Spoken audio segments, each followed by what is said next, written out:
Hi అండి, అందరూ ఎలా ఉన్నారు? సంక్రాంతి సంబరాలు బాగా జరుపుకున్నారా? మేమైతే బాగా చేసుకున్నాం. ఈ కార్ పార్కింగ్ చూసి కోడిపందాలు అనుకుంటారేమో, అసలు కాదు, పక్కా పల్లెటూరు వెళ్ళాం. ఎస్యానంలో ఏర్పాటు చేసిన సంక్రాంతి సంబరాల్లో చూడడానికి అయితే వెళ్ళాం. అక్కడ ఈ కార్ పార్కింగ్ ఉంది. చాలా కార్లు అయితే వచ్చాయి. కార్ పార్కింగ్ బాగుంది, కానీ ఇక్కడ రోడ్డు అయితే కొంచెం ఇప్పుడే స్టార్ట్ చేశారు కదా, అందుకే రోడ్డు కొత్తగా ఉంది.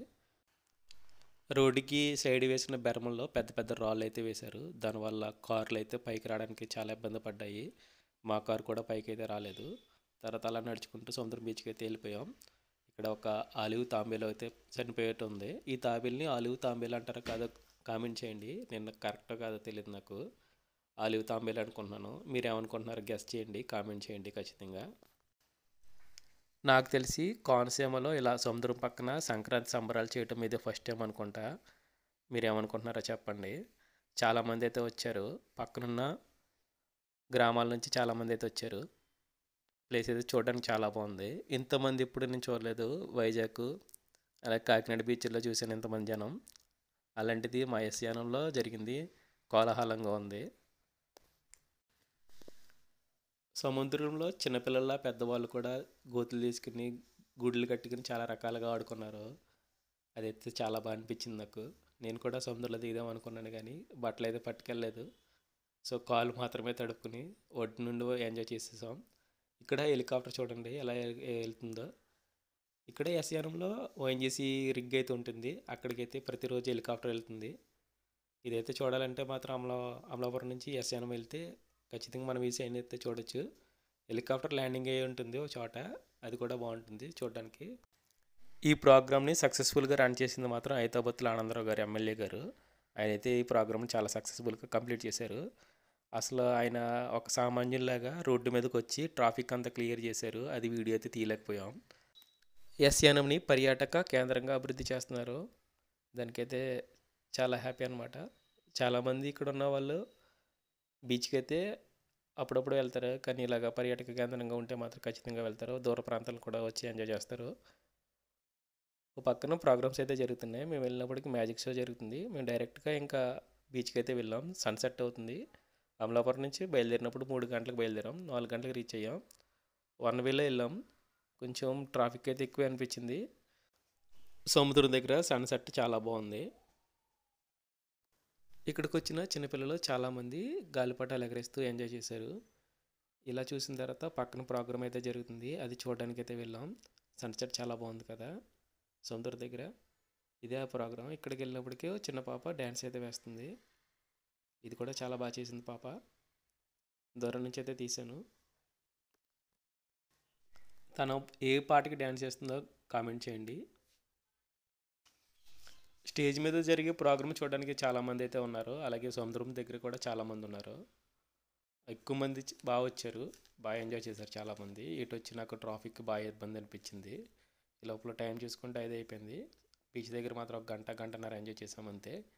ఇంకా టైం అయిపోతుందని చెప్పి మా డాడీకి వాళ్ళు చెప్తే వెళ్ళిపోదామన్నాను. వాళ్ళు సరే అన్నారు. ఈ బీచ్ దగ్గర ఏర్పాటు చేసిన ప్రోగ్రామ్స్ అయితే నైట్ చాలా బాగున్నాయంట. ఈవినింగ్ టైమ్స్లో నేనైతే చూడలేదు. ఇంకా ఇక్కడ గుర్రము తీసుకొచ్చారు. ఇలా గుర్రంకి చాలామంది చిన్నపిల్లలు ఎంజాయ్ చేశారు. ఇంకా జీపులు తీసుకొచ్చి ఈ సంక్రాంతికి మీరు ఎలా ఎంజాయ్ చేశారో కామెంట్ చేయండి. కోనసీమలో జరిగే సంబరాలు ఎంతమంది చూడడానికి వచ్చారో కామెంట్ చేయండి. సముద్రం బీచ్కి ఎంతమంది వచ్చారో కూడా కామెంట్ చేయండి.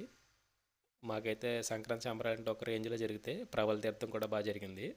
ఆ వీడియో కూడా పెడతాను. ఒక పాప అయితే గుర్రం మీద ఎక్కి ఎంజాయ్ చేస్తుంది. ఇంతలో జీపులు వచ్చాయి. ఇవి కూడా చాలా సందడిగా తిరిగాయి.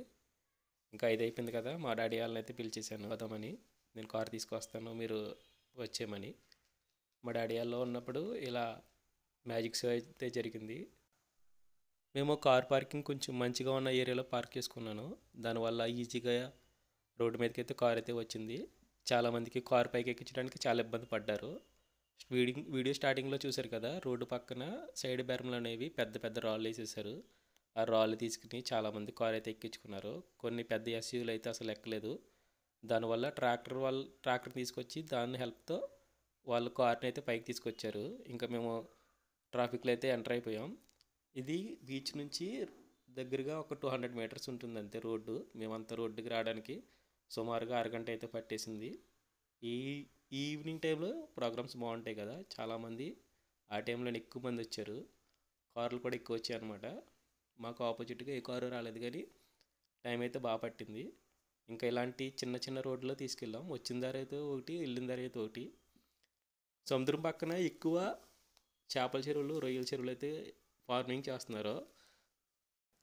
ఒక్కసారిగా నాకు విజయవాడ ట్రాఫిక్లో ఉన్నట్టు అనిపించింది. హైవే మీద అన్ని కార్లు వచ్చినాయి, ఎక్కడ చూసినా లైటింగే, కార్లు, బైక్లు. చాలా చిన్న రోడ్లో వెళ్ళాం, సన్నగా ఉండే రోడ్డు. ఇలాంటి కొత్త రోడ్డు అనమాట ఇది. దీంట్లో చాలామంది స్కూటీలో వెళ్ళారు కానీ కొంతమంది అయితే జారి పడిపోయారు. ఎంజాయ్ అయితే బాగా చేసాం. మీరు సంక్రాంతికి ఎలా ఎంజాయ్ చేశారో కామెంట్ చేయండి. ఈ ట్రాఫిక్లో మేము సుమారుగా ఒక 3 అవర్స్ అయితే ట్రాఫిక్లో అయితే ఇరుక్కుపోయామన్నమాట. ఇంచ్ బై ఇంచ్కి అయితే కదిలాము. ఇది వెళ్ళినప్పుడు సముద్రం దగ్గరికి, బీచ్ దగ్గరికి వెళ్తున్నప్పుడు వీడియో ఇది. అప్పుడు ఆ టైము అరౌండ్గా 3:30, 3:45 అవ్వచ్చు. ఆ టైంలో తీసిన వీడియో. ఇది కూడా నేరో రోడ్, ఇది సన్నటి రోడ్డు. ఇంకో కారు ఎదురొస్తే మాత్రం కొంచెం మనకు సైడ్ పెట్టుకోవడానికి ఇబ్బంది అవుతుంది. చెరువుల వల్ల లొకేషన్ అయితే చాలా బాగుంటుంది.